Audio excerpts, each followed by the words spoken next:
Kelly. Yeah. No, come on up. Come on.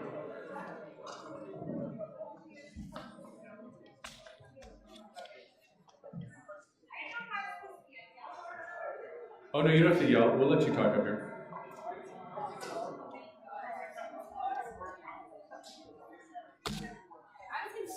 No, you did great. All right. So it's just 2 minutes. And just wrap it up. Okay.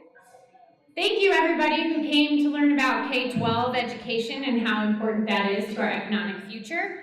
I am still the spokesperson, so I won't reintroduce myself, but we had a great dialogue. And we can't limit it to 3 things that we need to share out. It's really 4. But the first that we learned is that this is beyond the bond, that there are needs beyond just those capital needs of roofs and parking lots, that we need technology. We need to invest in a bigger, stronger way. It's also important that we understand the impact K12 education has on economic development, that it has on the ability for GJEP to recruit, retain, and expand local businesses. And as we listened and we heard from Brian Watson and we hear about people who are coming to work location neutral in our communities, this is going to matter to those folks as well.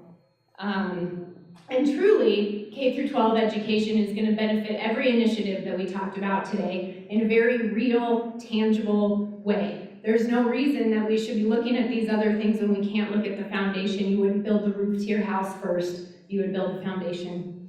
And the last piece that we would point out is that it's important that each and every one of us grab our friends, grab our neighbors, grab our family, and we vote, vote, vote. Thank you very much.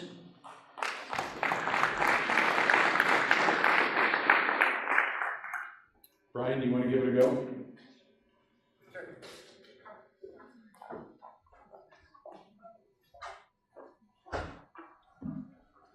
So we discussed a lot of different things for the tech industry. Again, one of the biggest things was really just helping people identify what the resources were here locally or are here locally, as well as giving more people access to additional resources. So one of the things that we talked about was, programming classes for students, and we were talking about the importance of education and how a lot of small areas don't have that, but with new technologies we can push out digital programming classes for people. We're hosting a Bitbox class teaching 1st through 5th graders how to code on Tuesday nights. We're also talking about additional resources like getting local entrepreneurs connected to patent attorneys and helping them develop products. And so these were a lot of the different things that we were talking about. Anything else I was missing? Shaking heads now, so good job. Thanks a lot.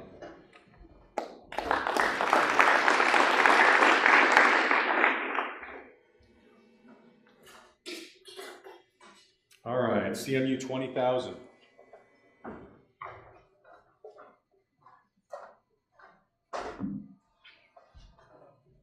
Thank you, everybody that came and joined our group. Our stuff kind of fell into a couple buckets.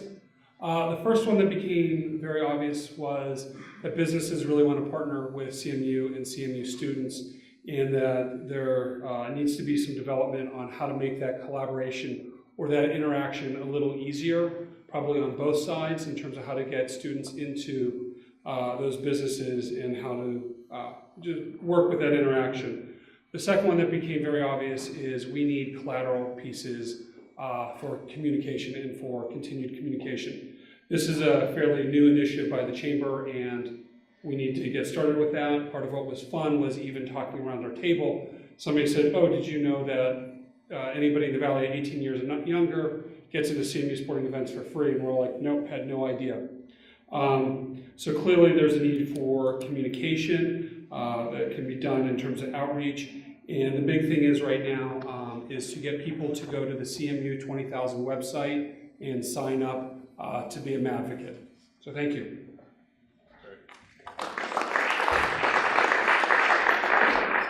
Thank you. Clay or Jay, will you... Oh, no, Sam's good. You're the man. First off, I want to say I think all of these things are extremely important for our community and the Grand Valley as a whole. one of the things that Ken Gard talked about this morning was when he walked into a Patagonia store, you can sense the brand that they have and the quality and the values that they have. And one of the things that we're looking at with outdoor recreation is kind of rebranding the Grand Valley and trying to make it the community that we want it to be. And if we're able to do that, outdoor recreation can be the catalyst that will support all these other things. If we have a cool, outdoor-based, recreational community that's focused, that has a healthy lifestyle, that's going to attract more CMU students, and we're going to be able to get to that 20,000 more quickly. People are going to want to fly here. It's going to help with the initiative at the airport. Companies are going to want to move their tech companies here, and so we really feel that the outdoor rec industry is the catalyst for making all these other things happen. We increase our tax base. We bring in significant money from outside the community. That's going to help fund K12 education. We can afford, things like North Avenue and multimodal transportation from CMU to the downtown corridor and then further down to the river corridor. But we really need to look at our values. We're a Colorado community and we don't act like it, and we need to change that. And outdoor recreation is going to be the catalyst to raise the bar, and will help us do everything that we want to do. So I think that's the start, and that's the direction that we need to head in. Thank you.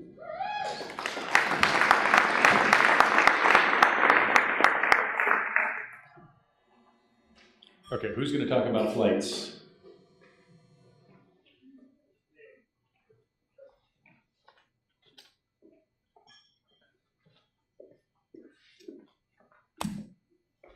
See a conflict.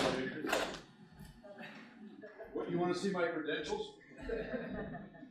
Hi, I'm Andy Daly from Powderhorn, and I was strong-armed to talk a little bit about flights. It was interesting sitting at our table, listening to some of people's personal experiences also. I have to fly through Denver frequently, and it is becoming an increasingly unpleasant experience. About 3 weeks ago, I needed to go to Phoenix. I drove into the airport, probably 35 minutes ahead of my flight, walked through security, got on the plane, flew there. It was a joy. Coming home was even easier because I got there, you can get your bags quickly, and you can get out of the airport in a snap.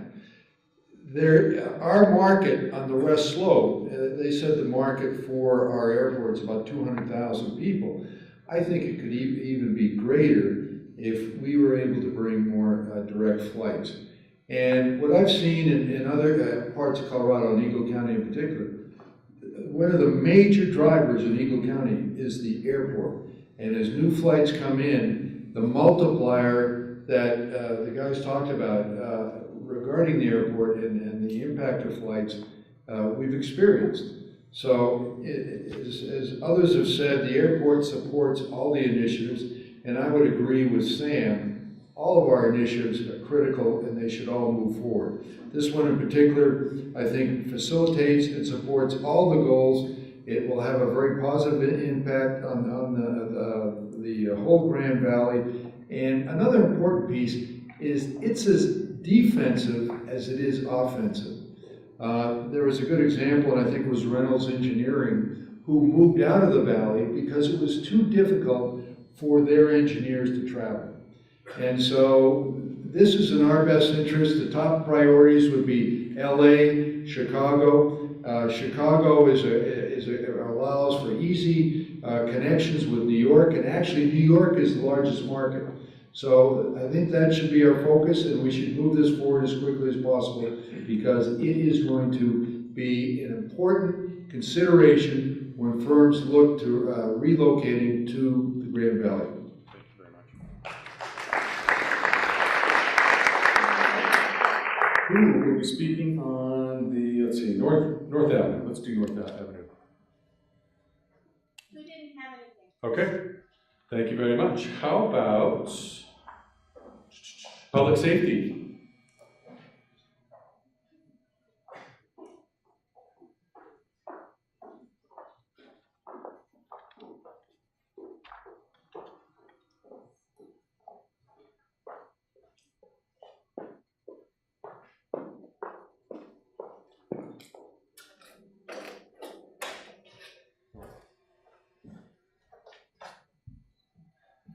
Good afternoon, everyone. I am Dan Rubenstein. I'm the district attorney. Sheriff Lewis was unable to be here, but I wanted to just take a minute to make sure all of you were aware we are putting on the ballot, or requesting the commissioners to put on the ballot, a public safety sales tax.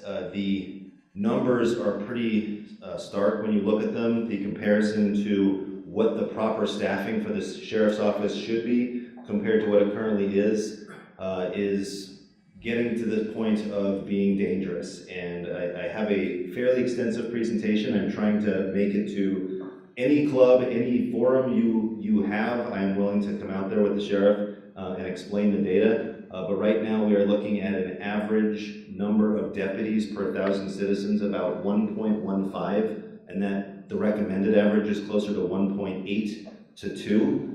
That would essentially require doubling the sheriff's office staff. The sheriff is not asking for that. He thinks he can safely do it at a much lower number, but we will be asking for a 0.37% sales tax increase. So to make sure that's clear to you, if you spend $100, it would cost you an additional 37 cents. And we think that is enough to staff his office, to get the DA's office up to an appropriate level of staffing, as well as to get some relief to the Grand Junction Police Department and the smaller police departments and fire agencies. So we'd appreciate your support in November. Thank you.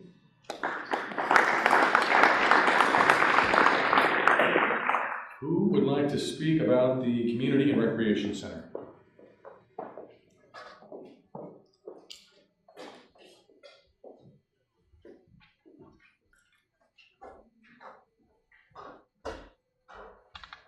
So just a couple of quick comments as we're all working on continuing to make Grand Junction a regional center and all these great initiatives.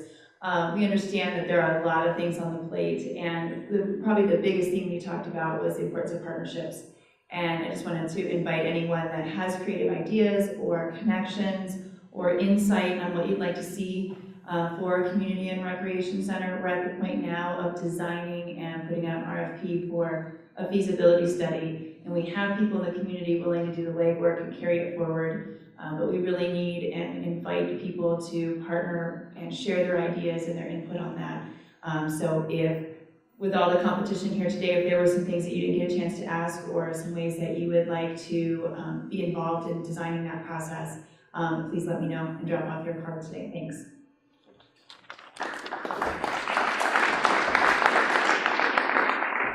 All right, Arts and Cultural Districts.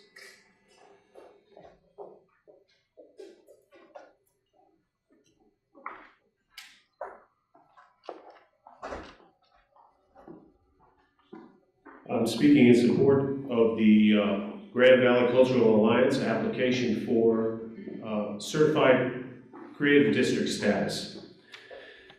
It's a project that easily will unify the community, the business sector, and government in a very comprehensive way.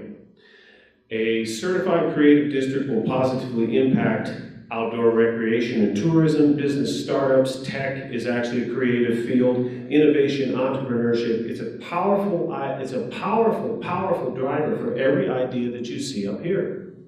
And the people who are going to come to this place to experience our creative district, when they drive here, they're going to have a roof rack with a bicycle and a kayak on the top. And the people who are going to come here, who are interested in coming here, are the people who are going to generate the economic numbers. They're going to generate the numbers that are going to make the flights increase, direct flights happen. It all is about demand. Now we have packets including a printout of the advantage of what the State of Colorado website on tourism does, with links and everything for all the 18 creative districts. You can stop and pick them up. Can you raise your hand back there, Robbie, about where you can pick those up? And that's all the information that we discussed. So really, pushing for a creative district certified status is really the glue that holds all of this together. It's more tax revenue for the city. It's more tax revenue for a lot of the projects that you see up here for revitalization. Could contribute tax revenue for the community center. So the pushing for the creative district requires the support of everybody. It doesn't require it's not tax request from anybody here, nor is it a donation request. It's about the support. It could be letters of support as we put this all together. So I'm going to suggest that you're going to be hearing from this creative district, and my time is done. So thank you so much, everybody.